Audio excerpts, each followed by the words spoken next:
Olá, amigos. Seja muito bem-vindo a mais uma aula do Reabilitei. Meu nome é Gudson Queiroz, eu sou fisioterapeuta especialista em fisioterapia ortopédica pela Universidade de Miami e especialista em mão e membro superior pela Unifesp. Atualmente estou realizando meu doutorado em fisioterapia na cidade de Boston, nos Estados Unidos.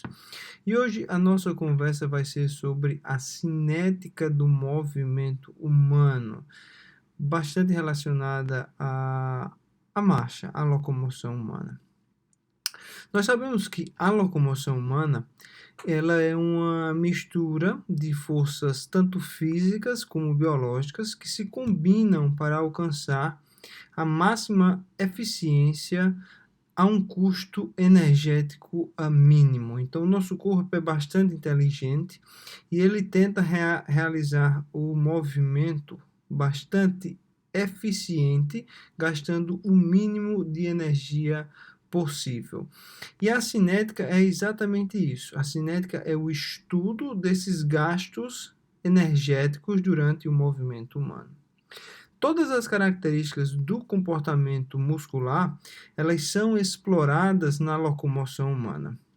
Então, grupos musculares, eles podem se acelerar, eles podem acelerar ou desacelerar segmentos corporais em diferentes pontos do ciclo da marcha, através dos tipos de contração concêntrica e excêntrica. Já sabemos que concêntrica é quando o músculo contrai encurtando e excêntrica quando o músculo contrai se alongando, ou seja, há uma maior distância entre a origem e inserção muscular. E parte da conservação de energia durante o ciclo da marcha vai envolver o trabalho desses músculos muito próximo ao seu pico de eficiência. Quando os movimentos nos segmentos esqueléticos é desacelerado, ou seja, quando há uma contração excêntrica ou quando forças externas trabalham no corpo, os músculos eles são ativados de forma mais eficiente. Ou seja, os músculos ativados eles são aproximadamente 6 vezes mais eficientes quando eles resistem a uma força de alongamento, a uma contração excêntrica acontecendo naquele músculo, do que quando a gente compara quando há um trabalho concêntrico. Ou seja, em outras palavras, quando uma musculatura está trabalhando de forma excêntrica, ela tem um maior pico de força, ela consegue exercer uma maior força com um menor gasto energético. Por isso que a contração excêntrica é a mais eficiente. Além disso, elementos não contráteis nos músculos e estruturas específicas do tecido conjuntivo também auxiliam na ação muscular, fornecendo um componente elástico que vai armazenar e liberar energia cinética posteriormente, quando nós temos uma contração excêntrica. Então, não só o trabalho muscular é mais eficiente e tem um menor gasto energético, como as estruturas não contráteis, mas que são elásticas, podem armazenar e liberar energia cinética durante a sua atividade. A avaliação das forças e torques transmitidos pelo solo na extremidade inferior vai esclarecer para a gente quais são os processos biomecânicos que acontecem durante a marcha humana. E a investigação dessas pressões sofridas pelas várias regiões do pé ou da planta do pé vai ser extremamente importante porque vai nos fornecer informações sobre a patogênese e o tratamento de muitos distúrbios que acometem o pé e o tornozelo. Diversas ferramentas já foram desenvolvidas para estudar a cinética humana e nós iremos descrever nos próximos slides algumas delas.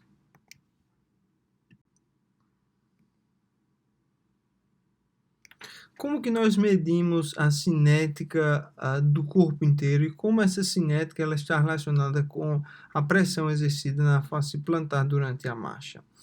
Nós sabemos que o estudo da interação do pé com o solo, ela tem uma longa história. Isso já vem há muitos anos se estudando como que essa interação entre o pé se movimentando sobre o solo vai ter interferência no membro inferior.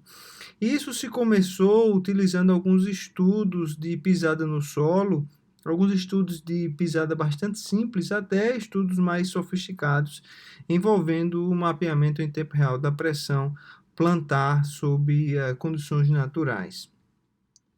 A distribuição da pressão no aspecto plantar do pé, como demonstrado pelo uso do barógrafo que nós vemos nessa figura, é interessante para o clínico conseguir identificar qual tipo de pisada o paciente tem e como que está sendo distribuída essa carga quando há um contato do pé no solo.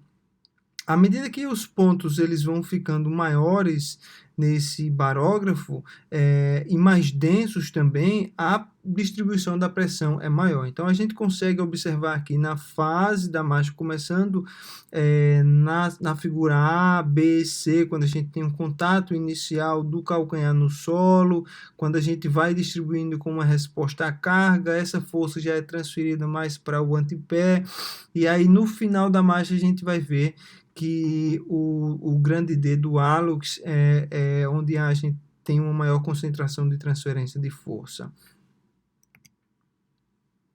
Vamos falar um pouquinho sobre a força de reação do solo, o Ground Reaction Force. O que é a força de reação do solo? Basicamente, a força de reação vertical ou força de reação do solo, ela representa a força do solo que empurra o pé para cima, e ela pode ser calculada a partir de diversos sistemas que medem a pressão plantar, tanto para todo o pé como para regiões definidas no pé. Então, na física, a gente entende através dos ensinamentos de Isaac Newton que se a gente realizar uma pressão, uma força contra um objeto, o objeto vai realizar de uma forma oposta uma força igual. Então, basicamente, quando a gente está pisando no solo, quando a gente está caminhando, que a gente está exercendo uma força descendente no solo, o solo vai reagir realizando uma força oposta e da mesma magnitude com relação ao nosso pé. E através de estudos de distribuição da pressão no pé, a gente consegue identificar a reação, a força de reação do solo com o nosso pé. E diferentes posturas de pé, diferentes pisadas vão gerar diferentes reações, forças de reações no solo, o que vai ou pode contribuir para determinadas desordens no pé. Uma placa de força é geralmente utilizada para que a gente consiga mensurar a força de reação no solo, ou seja, a força exercida pelo solo no pé, e essa força geralmente ela é em 3 graus de liberdade. Primeiro, é uma força vertical do solo com relação ao nosso pé, tem uma força também de cisalhamento para frente e tem uma força de cisalhamento lateral. Então, basicamente, são 3 graus de liberdade. Isso vai permitir que a gente calcule os torques ao redor do pé e ao redor do tornozelo. Basicamente, 3 torques. O torque axial, o torque sagital e o torque coronal. Você não precisa focar muito nisso agora. Esses são termos mais técnicos que a gente não precisa se aprofundar nesse momento. O que a gente precisa saber é que existem diferentes áreas no pé que vão sofrer diferentes reações de acordo com a fase da marcha. Normalmente, durante um ciclo de marcha completo, nós temos 2 picos. O primeiro pico é que ocorre à medida que o peso corporal é transferido do duplo apoio para o apoio simples. E o segundo é quando o peso corporal avança sobre as cabeças do metatarso e também para a região do dedo grande do pé, do hálux. Então, a gente tem uma primeira força, que é uma força maior quando o calcanhar entra em contato com o solo, quando a gente tem um apoio inicial, um contato inicial, e um outro pico quando o o pé está saindo do contato do solo quando a gente tem um contato maior do hálux com o solo, quando a gente tem esse momento de propulsão do nosso corpo em direção anterior. E, finalmente, o padrão da carga plantar, ele pode ser categorizado com base na medição das pressões.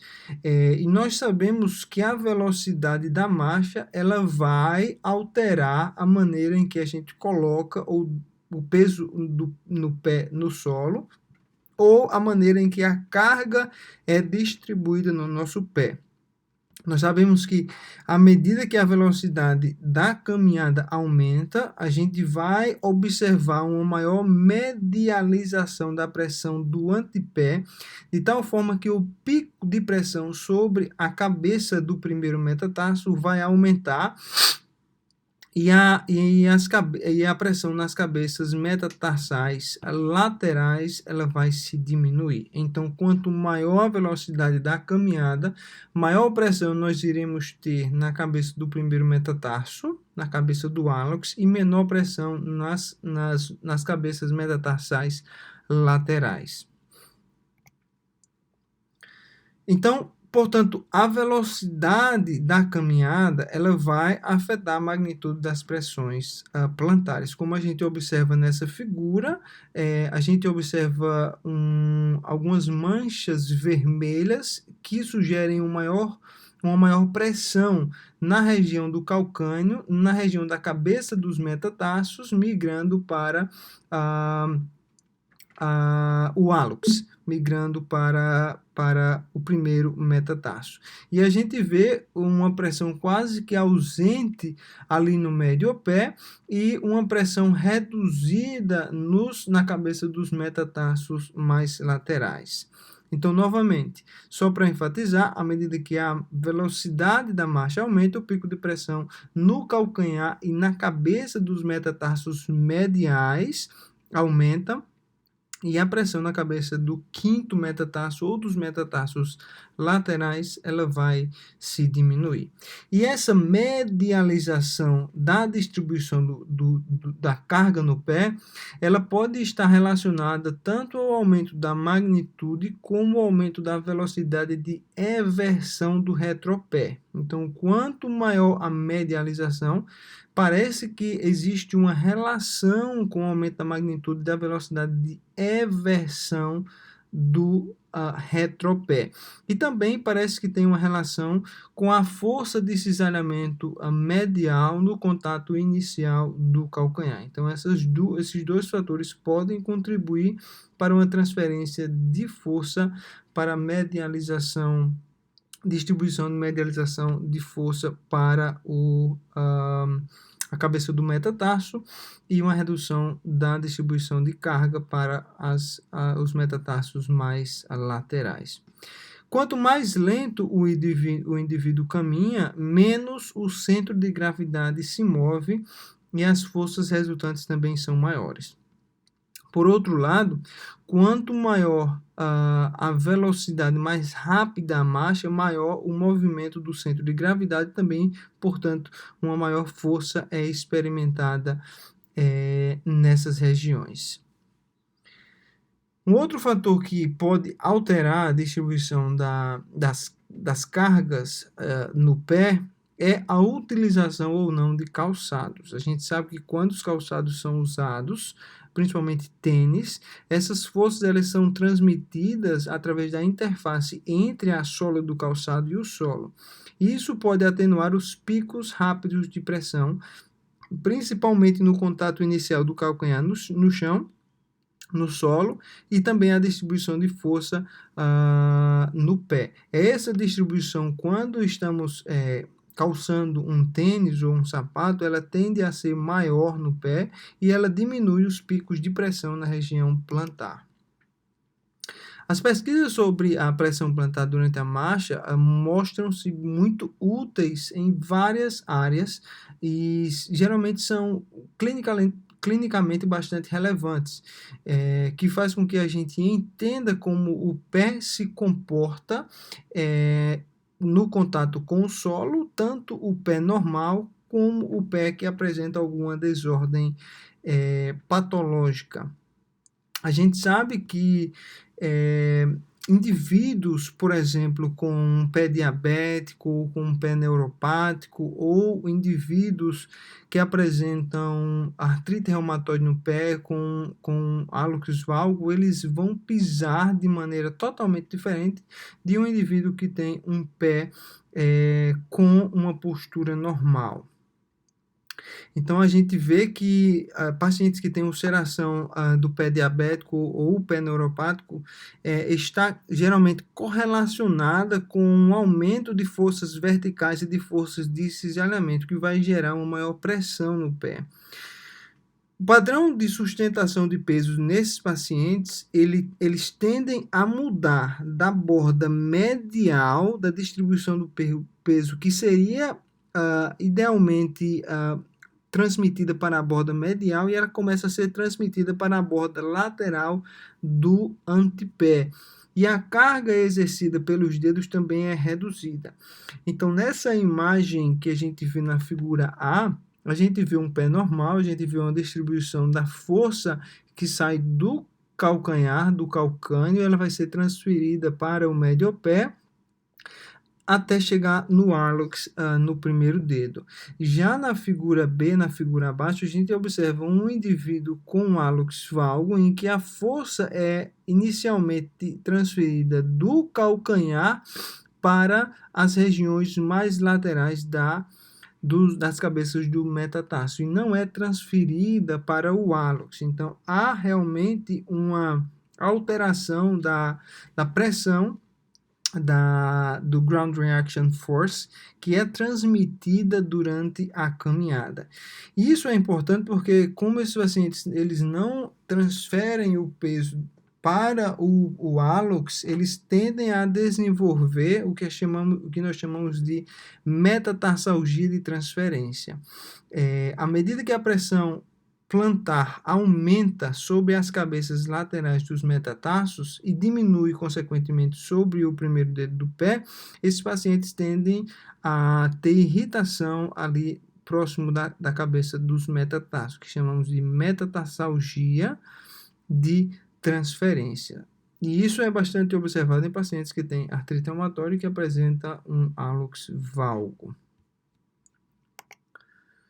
E qual é a interferência, a influência do tendão de Aquiles e da fáscia plantar? Nós sabemos que o tendão de Aquiles ele contribui para a elevação do calcanhar, e sabemos que há uma redução do deslocamento vertical no centro de gravidade e uma minimização do gasto energético quando o tríceps sural está ativado. Durante a fase de apoio, a energia ela é armazenada no complexo sólio-gastrocnêmio, à medida que o tornozelo se flexiona na direção dorsal.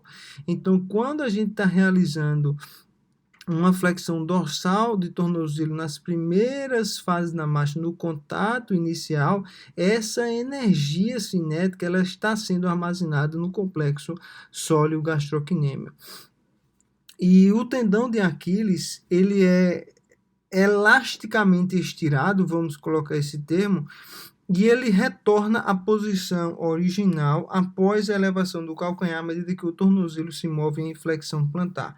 Então, existe um armazenamento de energia ali no complexo sólio-gastrocnêmio que vai ser transferido através do tendão de Aquiles para que haja uma boa impulsão e uma otimização desse gasto energético. O trabalho do sólio gastrocnêmio ele vai aumentar com o comprimento do passo. Então, quanto maior a passada do indivíduo, mais o complexo sólio gastrocnêmio ele vai trabalhar.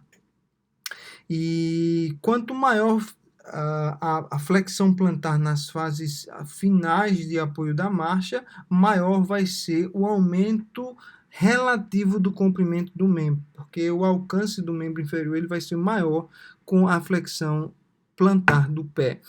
E um tendão de Aquiles que ele é cronicamente alongado ou tem um acometimento, tem uma ruptura do tendão de Aquiles, ele também pode levar a um tornozelo que é paradoxalmente mais rígido, porque outros estabilizadores eles vão estar sendo recrutados para estabilizar o tornozelo. Então, indivíduos que têm uma tendinopatia de Aquiles, eles podem apresentar alguma desordem ou uma disfunção da marcha, uma alteração da distribuição do peso, mesmo que ele não tenha nenhuma postura alterada do pé, simplesmente porque o tendão de Aquiles ele pode não estar transferindo as forças de maneira adequada para a otimização dessa marcha. Vamos falar um pouquinho das forças que são exercidas durante a corrida. Nós sabemos que as forças envolvidas durante a corrida elas são consideráveis e quando o indivíduo está correndo, ele está exercendo uma força nas articulações do membro inferior em cerca de 2,5 a 3 vezes o peso corporal. E as forças maiores geradas estão geralmente relacionadas a um aumento do deslocamento do centro de gravidade à medida que a velocidade da marcha aumenta. No contato inicial com o solo, o aumento da amplitude de movimento nas articulações do tornozelo, do joelho e do quadril, eles ajudam bastante a absorver as forças de reação do solo. À medida que a velocidade da marcha vai aumentar, essas articulações elas tendem a ter um maior grau de liberdade, a flexionar mais para ajudar a absorver o impacto adicional. Indivíduos que não realizam uma boa flexão dessas articulações, eles tendem a absorver menos impacto e eles tendem a ter uma maior incidência de lesão. Então, é extremamente importante que esses indivíduos realizem a corrida de uma forma a absorver o máximo de impacto, ao mesmo tempo em que mantém a eficácia do seu gasto energético. Aqui a gente vê nessa figura a diferença de reação vertical do solo quando a gente compara uma caminhada com uma corrida. Então, essa marcação em azul, ela mostra a força de reação do solo durante a caminhada e essa marcação, essa linha em vermelho, ela vai mostrar a força de reação do solo durante a corrida. Isso a gente está observando somente a fase de apoio, tanto da caminhada como da corrida. Então, esse eixo vertical é mostrado como uma porcentagem do peso corporal, e esse eixo horizontal é escalado como uma porcentagem do tempo total da fase de apoio. Então, a gente observa que em torno ali de 50% da fase de apoio durante a corrida, a gente tem um pico muito grande da força de reação vertical do solo, e já durante a caminhada nós temos dois picos, um nos primeiros 25% da fase de apoio e o outro nos últimos 25% da fase de apoio. Então, eu espero que essa aula tenha sido útil para você. Tem esclarecido e trazido algumas informações que a gente não ainda tenha tido, ou tenha sido uma boa revisão de algumas informações que você já tenha adquirido. E a nossa próxima aula vai ser sobre o exame físico do pé e tornozelo. Lembrando que esse curso ele está disponível parcialmente no YouTube e na íntegra no site reabilitei.com.br. Espero te ver em breve e fica com Deus.